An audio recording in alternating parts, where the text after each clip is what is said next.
여러분 안녕하세요. 한 주 동안 잘 지내셨습니까? 오늘은 잠언 마지막 내용으로 르무엘 어머니의 그 권고, 교훈, 현숙한 아내에 대해서 알아보도록 하겠습니다.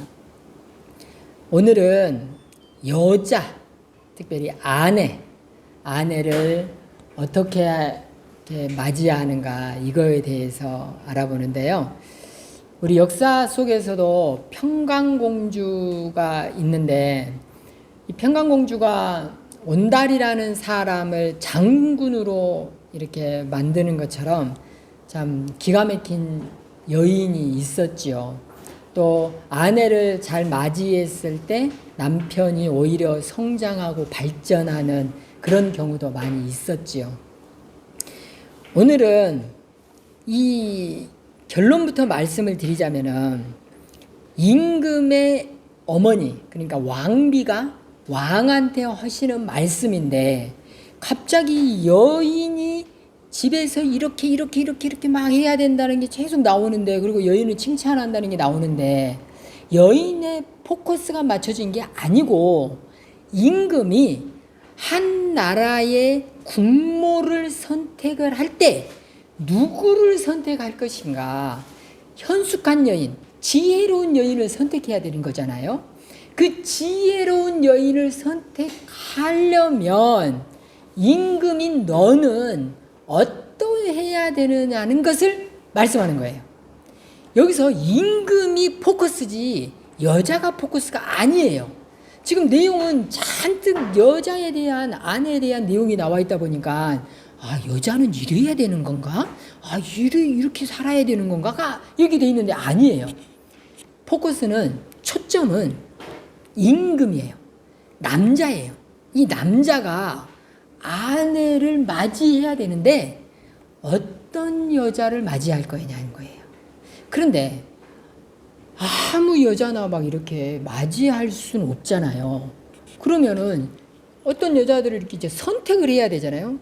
뭐 이대감집 아들도 있고 김대감집 아들도 있고 조대감집 아들도 있을 거 아니에요. 그런데 딸들이 있겠죠. 이 딸들 중에 누구를 선택할 것인가? 이게 지혜가 있어야지만 선택할 거 아니에요. 물론 자기가 뭐 선택한다기보다는 밑에 사람들이 다 이렇게 합니다만은, 그럼에도 불구하고 당사자, 결혼할 당사자가 이 눈이 있어야 될 거 아니에요. 그럼 다른 말씀으로 표현하면 지혜가 있어야죠. 오늘은 이 임금이 어떤 지혜가 있어야 되는지 이거를 한번 살펴보도록 하겠습니다. 우리 조선에 어떤 사람이 있었냐면은 장옥정이라는 사람이 있었어요. 이 사람은 희빈이 됩니다. 그런데 누구의 희빈이 되냐면 숙종이에요. 조선의 19대 왕 숙종, 이 사람의 희빈이 돼요. 그런데 이 희빈이 들어온 뒤에 권력욕이 엄청났거든요. 물론 모든 사람이 궁궐에 있으면서 권력욕이 없는 사람이 없죠. 그런데 이 사람이 엄청난 권력욕이 있었죠. 그래서 결국은 아주 비참한 최후를 맞이하게 되고, 그 후손을 없애기 위해서 자기 아들의 고추를 이게 남성의 기능을 못하도록 그렇게 만들고자 그런 의도까지 있었던 그런 여자였죠. 그러니까 그 여인을, 그 장옥정이라는 여자를 희빈으로 빈으로 맞이하기 위해서 숙종한테 눈이 있었어야 되죠. 그런데 그런 눈이 없었던 거죠. 우리 역사 속에서 뭐 클레오파트라, 뭐 양귀비, 많은 사람들이 등장합니다. 그런 사람들이 역사에 등장할 수 있도록 만든 거는 물론 그 사람이 잘 했어요. 지혜롭게 했고 똑똑하게 했고, 우리나라에서는 기항우라는 사람이 있었는데 원나라의 포로로 잡혀갔다가 황후의 자리까지 올라갔던 어마어마한 사람이 있었죠. 그런 사람들이 본인도 물론 잘했지만 그 사람을 역사 속에 등장시킨 사람은 다 남자들이에요. 그 당시에 임금들이에요. 권력자들이에요. 그 사람들이 그 여인을 등장시켰기 때문에 그렇게 된 거죠. 그 사람들한테 그 여인이 똑똑하게 보였던지 뭐 지혜롭게 보였는지 아름답게 보였는지 그런 것까지는 모르겠어요. 그러나 확실한 건 그 당시에 권력자들 눈에 띄었던 거죠. 이 본문에 나온 이 여자도 마찬가지예요. 성문에서 칭찬을 받는 여잔데 뒤쪽으로 보면 그런 여자라고 이제 칭찬을 받는데 그렇게 칭찬받기 위해서는 누구가 노력이 있어야 되냐면 남자의 선택이 정말로 지대한 영향을 끼쳤어요. 지금 이거를 지금의 입장에서 하면 또 어떤 분들은 그럴 거예요.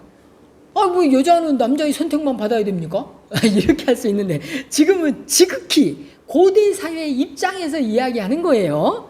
이거를 지금의 입장에서 왜 여자를 그렇게 하찮은 존재로 여깁니까? 이렇게 봐버리면 정말 곤란합니다. 이렇게 여기면 큰일 나는 거예요. 말씀의 본래의 뜻을 지금 이렇게 흐리게 되는 거예요. 자, 그러면은 현숙한 여인은 어떤 여인인지 13절 말씀으로 들어가서 한번 보도록 하겠습니다. 13절에 보면은 그는 양털과 삼을 구하며 부지런히 손으로 일하며 상인의 배와 같아서 먼 데서 양식을 가져오며 그 위에도 엄청 막 노동 어마어마하게 나옵니다. 16절에 밭을 살펴보며 자기의 손으로 번 것을 가지고 포도원을 일구며 17절 힘 있게 허리를 묶으며 자기의 팔을 강하게 하며 어마어마한 내용이 계속 나오거든요. 이런 일들을 하려면은 제가 생각을 해봤어요. 혼자. 이 정도 하려면 일단 몸은 역도 선수급은 돼야 되겠구나. 레슬링 선수나 유도 선수급은 돼야 되겠구나. 어마어마한 몸을 가져야만 이 노동의 강도를 다 감당할 수 있겠구나. 이 생각이 들어요. 그러니까 이게 현실 속에 이런 여자가 있다라는 말일까요? 현실 속에서 이런 걸 추구해야 된다는 말일까요? 아니죠. 현실 속에서 이런 사람은 불가능합니다. 있을 수가 없어요. 이 정도 노동 강도를 견딜 사람은 이 세상에 없어요. 원더우먼, 슈퍼우먼 이 정도는 돼야 인간이 아니어야만 감당할 수 있는 노동 강도입니다. 그러면 말씀에서 이 왕비가 왕한테 주는 말씀 속에서 이런 평민들이 하는 노동을 왕비가 할 일도 없는데 이거를 지금 하라고 시키는 걸까요? 자기 며느리가 될 사람은 왕비가 될 사람인데 그런 사람한테 지금 이거를 하라고 지시하는 거일까요? 전혀 아니죠. 그 말씀은 뭐냐면은 이런 일들을 할 수 있는 여인이라면 어떤 결과들을 창출해내냐면 21절을 봐봐요. 자기 집 사람들은 다 홍색 옷을 입었으므로 눈이 와도 그는 자기 집 사람들을 위하여 염려하지 아니하며 이 사람들은 홍색 옷은요 아무나 입는 게 아니에요. 부자들이나 입는 거예요. 그러니까 겨울이 오기 전에 든든한 옷을 다 준비한 여인이라는 뜻이에요. 나라에 위기가 올 수 있잖아요. 위기가 올 때 이 왕비가 들어오면 왕의 아내가 지혜로운 사람이 들어오면 그 나라의 위기가 오기 이전에 이미 위기 상황을 돌파할 준비를 해놓는 거죠. 그러니 여기 잘 보세요. 임금이 그런 지혜로운 여인을 선택할 눈이 있다면 그 임금은 반드시 나라의 위기가 오기 전에 지혜가 있어서 나라의 위기를 모면할 준비를 다 했다는 거죠. 여기서 초점은 여자가 아니라 남자예요. 여기 오해를 하시면 안 돼요. 이 왕은 지혜가 있어야 돼요. 나라의 위기가 오든지 어떻든지 간에 평상시든지 간에 만반의 준비를 할 수 있는 눈이 임금한테 있어야 돼요. 그걸 지금 요구하고 있는 거예요. 이 왕비가 이 르무엘의 어머니가 지금 그것을 말씀드리는 거예요. 28절에도 보겠습니다. 그의 자식들은 일어나 감사하며 그의 남편은 칭찬을 하게 돼요.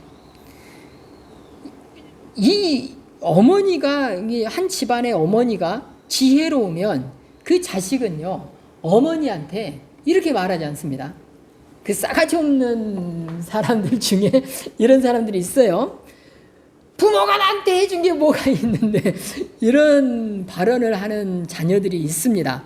그런데 지혜로운 어머니 밑에서 자라난 아이들은 이렇게 말합니다. 어머니, 저를 잘 길러주셔서 감사합니다. 이런 고백을 하는 거예요. 자녀들은요, 다 똑같아요. 다 싸가지 없는 자녀나 지혜로운 자녀나 부모님이 다 먹이고 입히고 키워줬어요. 특별히 뭘 더 해준 거 뭐 그렇게 뭐 아니에요. 그런데 고백이 달라져요. 고백이.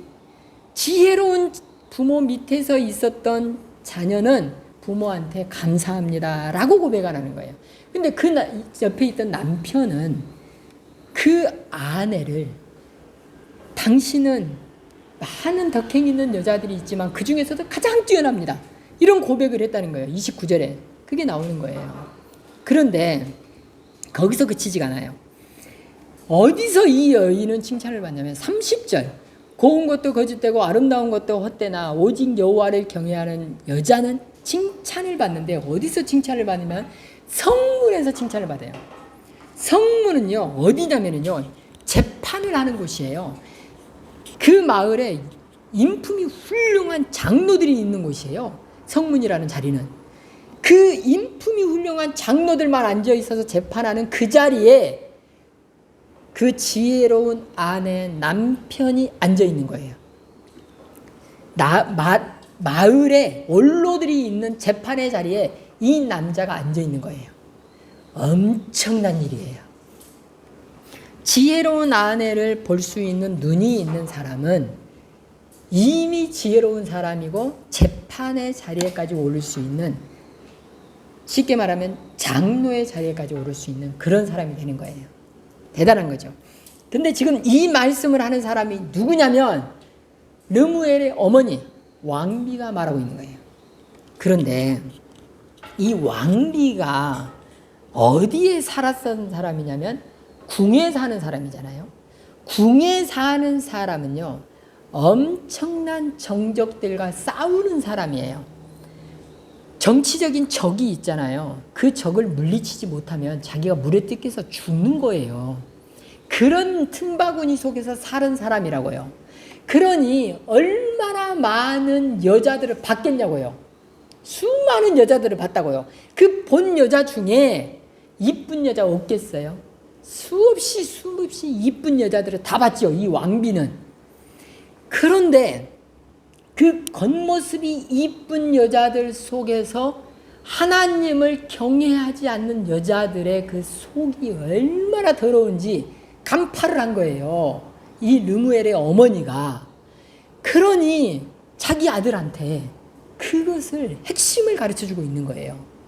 핵심은 뭐냐면 여호와를 경외하지 않는 여자는 지혜롭지 않을 것이고 반드시 사악하여서 왕국을 멸망의 길로 이끈다는 것을 이미 간파한 거예요. 우리가 이것을 반드시 머릿속에 새기셔야 됩니다. 남자들은요, 여자들을 껍데기만 봐요. 속을 잘 안 봐요. 그래가지고 이상형 그러면 있잖아요. 다 그 자기 눈에 좋은 사람을 선택을 해요. 지혜로워서 그 여인이 얼마나 지혜로운 인생을 살았는가는 안 봐요. 껍데기만 봐요. 껍데기만, 이 남자들이. 그래가지고 잘못된 선택을 하는 거예요. 그러니 후회를 하게 되는 것이죠. 지혜로운 남자가 되라는 거예요. 지금 이 지혜로운 왕이 되라는 거예요. 당장 남자뿐만 아니라 왕이 되어서 인간의 내면을 볼 수 있는 눈을 가지라는 것이죠. 이 르무엘의 어머니가 그런 눈이 있었던 거죠. 이제 말씀을 한번 정리해 보도록 하겠습니다. 사람이 어떤 사람을 친구로 사귀든 아내로 맞이하든 뭐 어떻게든지 간에 선택을 하잖아요. 뭐 친구로 선택하든 뭐 이렇게 하잖아요. 그런 수많은 작업 속에서 지혜로운 선택을 해야 되는 거예요. 내가 하나님을 경외하지 않는다면 하나님으로부터 오는 지혜가 당연히 없을 거 아니에요. 인간의 지혜보다 월등히 뛰어넘는 하나님의 지혜를 모르는 사람은 올바른 선택을 할 눈이 없는 거예요. 그러니 후회를 하게 되는 것이죠. 인생에서. 자기 아내가 얼마나 칭찬을 받을 것이고 내가 또 얼마나 칭찬받는 자리에 있을 것인지, 칭찬과 명성을 얻는 자리에 나중에 가게 될 것인데, 내가 지혜가 없고 내 아내가 지혜가 없고, 여기서 지혜라는 건 하나님으로부터 오는 지혜를 말하는 거예요. 인간을 아득히 뛰어넘는 하나님의 지혜, 그 지혜가 없으니 후회하는 인생을 살게 될 것이라는 것이죠. 그러나 인간 세상에서 얻는 지혜는 비록 부족하다 할지라도 인간 세상을 뛰어넘는 하나님의 지혜가 있다면, 비록 내가 배움은 없고 내가 비록 학력은 떨어지고 비록 내가 경험은 부족하다 할지라도 하나님의 지혜를 갖게 된다면 이 사람은 지혜가 있다고 인정을 해준다는 거예요. 이 지혜로운 사람은 칭찬을 받을 것이고 자기 집을 멋지게 다스릴 것이고 아름다운 아내를 얻을 것이고 수많은 친구를 사귈 때 지혜로운 친구를 사귀게 되는 것이죠. 얼마나 풍요로운 인생을 살게 될 것입니까? 르무엘의 어머니는 지금 그 인생의 정수를 자기 아들에게 전수하고 있는 거예요. 어마어마한 전수입니다.